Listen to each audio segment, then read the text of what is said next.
Oh, hello, this is Tak Chung from Walk with Tak. Welcome to my YouTube channel. If you enjoyed this video, please like, subscribe, and share. As a country of immigrants, American cooking is very much shaped by the immigrations, shaped by the people who've come from different parts of the world. When they come here, they bring their cuisine with them and hence establish the local cuisine, which in line with what the American people like in the flavor of this cuisine. And consequently, many American cuisine that of foreign origin has been altered in such a way to reflect the desire and the flavor, as well as how the immigrants present those information to the American general public. Chinese cooking is no exception. That's why we call American Chinese cooking. It has a distinct characteristics that make them uniquely American. However, a Chinese American cuisine has its roots, it has its foundations. And it comes from the part of the world that has been influenced tremendously, not only in how American people eat, but also in the entire China. Chinese cuisine mainly from the Guangdong province, which is a southern province in China. This is the province which is famous for creating Cantonese cuisine. And many American Chinese restaurants actually serve a variation of the Cantonese cuisine. The reason the Cantonese cuisine is so well known is partly because of the way how they cook. Guangdong is rich in natural resources and blessed by many of the fresh ingredients available for the kitchen, and consequently, Cantonese cuisine are well known for its freshness and for its mild flavor because the cuisine is designed to emphasize on the natural flavor of the ingredients. And because of these reasons, we start to think about American Chinese food very much like Cantonese cuisine. And of course, we must not also forget most of the immigrants that first came to the United States are from this part of China. And consequently, they bring this type of food to the United States. Now, Cantonese cuisine are dominated by the flavor which specified by oyster sauce, Hoisin sauce, and soy sauce. Now, these three ingredients play an important role in shaping today's American cuisine, and these ingredients provide the flavor characteristics what we consider to be Cantonese cooking. In this video, I'm going to address why these three sauces play such an important role in both defining as well as in highlighting what American Chinese food is like, and how these three sauces play a role in help us to understand why Chinese food is so popular in the United States. Of the three sauces, oyster sauce probably is the most prominent. When you can buy oyster sauce in a can, you know that people are taking it seriously because oyster sauce is used regularly in almost any type of Chinese cooking, particularly in Cantonese cooking. I have a video describe some of the aspects about oyster sauce, both of its origin as well as how its usage. Now, oyster sauce is a distinctive sauce that used primarily for stir frying. And the best way for you to get a feel of what oyster sauce tastes like is that when you have some oyster sauce, put a little bit on the tip of your tongue and you can taste it and get a feel what it is like. Now, oyster sauce, as the name suggested, it came from oyster extract.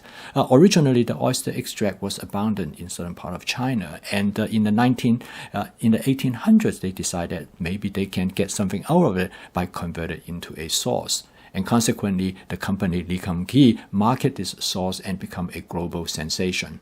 Today, oyster sauce is probably one of the most popular sauce around the world, and it used not only in Chinese cooking, but it also used in any type of cooking. Oyster sauce is great for stir frying because oyster sauce is rich in umami flavor. And it also contains salt because oyster sauce frequently is made with soy sauce, and consequently it can be used both by enhancing the umami flavor of the dish as well as to increase the salt level of the dish. Furthermore, oyster sauce comes in a sauce with thickening, so consequently anytime when you add oyster sauce to a stir-fried dish or to any dish for garnishing purpose, you will already create a sauce. Now, oyster sauce is best for using in different type of meat, vegetables, as well as seafood. It is extremely versatile because its flavor tend to be very general. its main impact is on enhancing the umami flavor, and consequently, it will enhance the natural flavor of the food ingredients. So instead of overwhelming the food ingredients, it is designed to make the food taste better and to make the natural ingredients stand out more. Now, oyster sauce is best used by what I would call titrating. You add a little bit at a time. So the best way to use oyster sauce is to put them into a squeeze bottle so you can dispense it relatively easily, and you can add as much or as little you would like to. As you would imagine, different food ingredient will require different amount of oyster sauce. There is no specific formula that will create a perfect flavor with the oyster sauce. Very much is up to your personal preference and as well as up to the type of food ingredients in the dish. The best way to use oyster sauce is through trial and error, which is part of my flavor chasing strategy. You can always add a little bit oyster sauce in the beginning, and then you can taste it, and then you can add more of it. And that's the beauty of stir frying, is that flexibility. The second sauce that I frequently use in Cantonese cooking is a sauce known as Hoisin sauce. This sauce is also originated from southern part of China in Guangdong province. And I have did a video in the past to talk about some of the origin as well as the usage of this sauce. Now, Hoisin sauce is a sauce frequently used both as a stir-fry sauce as well as a dipping sauce. It is a very mild sauce. It has a great umami flavor and it is slightly sweet. So it is used frequently in many types of dishes. One of the most frequently used dish that use Hoisin sauce is a Chinese dish called mushu pork. And Hoisin sauce also used in many other, particularly dishes with like Peking duck or any type of a poultry. So Hoisin sauce is often found on table as a dipping sauce in many restaurants. The usage of Hoisin sauce is much less in comparison to oyster sauce, and very rarely the Hoisin sauce was used by itself in stir frying. So quite frequently, oyster sauce and Hoisin sauce are combined to create the type of flavor that is both salty and sweet. For example, teriyaki flavor dish frequently use the combination of these two sauces to create that teriyaki flavor, and in some cases, soy sauce is also added to the dish as well. Oyster sauce and Hoisin sauce can be considered to be a perfect pair in creating a wide variety of flavor, and they can be used in many different types of dishes, from meat, seafood to vegetable dishes. However, there are times that you want the dish a little bit salty, then you will add soy sauce, which is also used but in much less extent. Today, for people who like to use minimum amount of salt, then soy sauce quite often is avoided. It is also important to remember that in Cantonese cooking, the freshness of the ingredients is critical.